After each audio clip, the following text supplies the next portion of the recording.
மீண்டும் 2 நாளாக உக்காந்துங்கன்னு ப்ரெஸ் மீட்டில் உட்காந்து கேன்னுக்கிட்டு திமுக வந்து இப்படி நாடகம் போடுறாங்க அப்படி நாடகம் போடுறாங்க அப்படின்னுட்டு எதுக்கு சீமான் அவர்களே? உங்களுக்கு கொஞ்சம் கூட மானம் மரியாதை சூடு சொன்ன வெக்கம் எதுவுமே கிடையாதா? இல்லை திமுக நாடகம் போடுறாங்களா, இல்லை நீங்கள் நாடகம் போட்டுட்ருக்கீங்களா? இல்லை தெரியாமல் கேட்குறேன். எங்கள் அக்கா பிரச்சனைக்கு தானே உங்ககிட்ட நாங்கள் வந்தோம். எங்கள் அக்கா நடக்க முடியாமல் பேரலிசிஸ் ஆகி 5 வருஷமாக கஷ்டப்பட்டுட்ருக்காங்க இல்லையா? அவங்கள தாய் போல் பார்த்துட்ருக்குறது நான் தானே. என் மேலே பாலியல் தொழிலாளி அப்படின்ற பட்டத்தை கட்டிட்டு நீங்கள் அப்படியே எஸ்கேப் ஆகி போக பார்த்தீங்களே.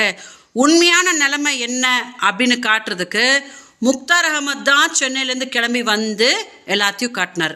நாம் தமிழர் கட்சியிலேருந்து யாராவது வந்து விஜயலட்சுமியோட நிலைமை என்னன்னு பாருங்க அப்படின்னு காட்டினாங்களா?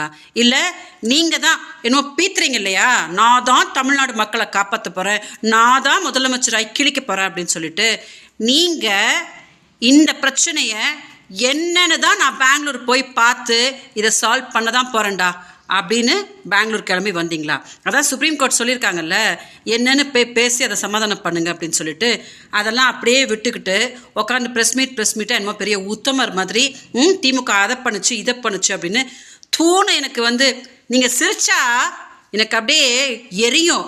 ஏன்னா மக்கள் கூட அதான் சொல்லுவாங்க, 14 வருஷமாக அந்த பொம்பளை பிள்ளையோட சாபத்தை கட்டிக்கிட்டு அந்த பொம்பளை பிள்ளை வாழ்க்கையை சீரழிச்சுக்கிட்டு இவன் எப்படி ட்ராமா போட்டுட்ருக்கான் பாரு அப்படின்னு தான் சொல்லுவாங்க.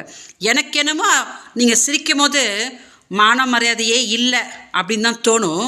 இந்த வீடியோ பார்க்கும்போது கொஞ்சமாவது உங்களுக்கு அந்த மான மரியாதை சூடு சொன்ன ஏதாவது வருதா அப்படின்னு பார்க்குறது தான் பேசிகிட்டு இருக்கேன்.